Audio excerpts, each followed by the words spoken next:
It only takes AI agents 2 hours to replicate your personality with 85% accuracy. Now, for years, I have been screaming from the top of any mountain that I can possibly climb to say that artificial intelligence may very well be our downfall, that it is an existential threat to the human race, and not in a way that I think most science fiction depicts it. I think a lot of times we picture these violent robots or Skynet, flying dogs with guns or something, But I don't think they're going to go down that road. I'm not saying it's not possible. I'm saying that it won't be necessary. We're going to, as a race, as a society, I should say, not necessarily as a race, but at least Western society is going to willingly hand over the keys to our various castles, whether it's you as an individual or entire companies, entire states, nations.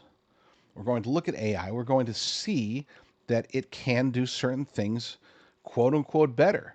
I mean, artificial intelligence, especially generative artificial intelligence or artificial general intelligence, which is a totally separate thing, and especially if it is powered by quantum computing through, all they have to do, they're close. They're this close. They just got to get the energy component down. They'll need nuclear energy, and they'll have to get the cooling component down, which they're in the process of doing now. Once they get all that situated and the processing power is able to run through quantum computers into a artificial general intelligence, that's it.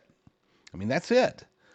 And it will be unleashed upon us in ways that will seem very beneficial from the beginning, because they will be. I mean, here's the thing, is that true artificial general intelligence will be able to do things more efficiently. They'll be able, for example, and these are the positive examples that will be thrown out at us, that are already in the process of being thrown out at us, right? For example, being able to diagnose illnesses and come up with treatments, come up with better pharmaceuticals, better ways for them to not only discover what is wrong with us, what is ailing us, but also to be able to fix it more efficiently. They'll be able to do that better than, they being artificial general intelligence, will be able to do that better than modern scientists. They'll be able to do just about everything better than us. They will be, in many ways, better versions of us than we are of ourselves. And you might be like, that's ludicrous. It sounds like I'm pitching it. I'm warning you that the sales pitch for artificial intelligence is a strong one. And if it wasn't for the fact that we, as a society, we as a race, will so willingly give up certain things for the sake of ease or efficiency or safety, the various things that will, quote unquote, make our lives better, we'll be willing to give those things up. And it will fundamentally change our race, our species. It will change humanity.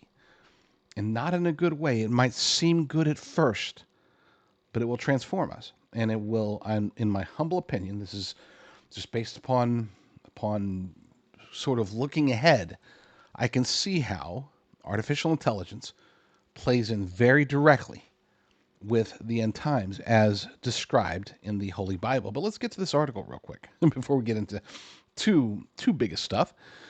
This comes from End Times Headlines. It says, it only takes AI agents 2 hours to replicate your personality with 85% accuracy. Researchers have discovered that a 2-hour conversation with an artificial intelligence model is all it takes to make an accurate replica of someone's personality. In a new study published November 15th to the preprint database yada yada yada, researchers from Google and Stanford University created simulation agents, essentially AI replicas, of 1,052 individuals based on 2-hour interviews with each participant. These interviews were used to train a generative AI model designed to mimic human behavior. To evaluate the accuracy of the AI replicas, each participant completed 2 rounds of personality tests, social surveys, and logic games, and was asked to repeat the process 2 weeks later. When the AI replicas underwent the same tests, they matched the responses of their human counterparts with 85% accuracy. Now, again, they will try to tell us that this is a benefit. And to be clear, just as with almost any new invention, there are positives and there are negatives. The positives will be what they pitch us on. The negatives will be the things that they will dismiss. And those negatives Those are the things that will, over time, lead to, again, in my humble opinion, lead to the downfall of America, not just America, of the world, the Western world, I should say. It will make it to where we're just easier to manipulate and control. And that's really what this comes down to. This isn't about making your life easier. I'm not saying that researchers are sitting there thinking, oh my gosh, let's twirl our mustache and figure out how to take over the world. No, they're thinking along the lines of, hey, this could be good. This could be great. But they won't, they'll ignore the potential bad. And then when the bad starts popping up, they won't have answers on how to fix it. The paper proposed that AI models that emulate human behavior could be useful across a variety of research scenarios. This is how they'll start and how they are starting. They'll say it's going to be done in labs. It's just for research. It's for hypothetical. It's don't worry about the real world applications. We'll get to that. That's probably 10, 20, 30, 50 years down the line. I even actually heard I forgot who it was. It was just yesterday. They were relatively famous scientists saying that AI will be smarter than us, smarter than humans within 100 years. And I mean, this is like a couple of years ago they said this. I'm like, what? 100 years? Are you kidding? It's not gonna. I wish. Anyway, the paper proposed that AI models that emulate human behavior could be useful across a variety of research scenarios, such as evaluating the effectiveness of public health policies, understanding responses to public product launches, or even modeling reactions to major societal events that might otherwise be too costly, challenging, or ethically complex to study with human participants. Here's a quote from the researchers' paper: general purpose simulation of human attitudes and behaviors. With each simulated person can engage across a range of social, political, or informational contexts. Could enable a laboratory, just a lab, don't worry, we're not going to put this in the real world, a laboratory for researchers to test, not apply, just test, a broad set of interventions and theories. It is a concern,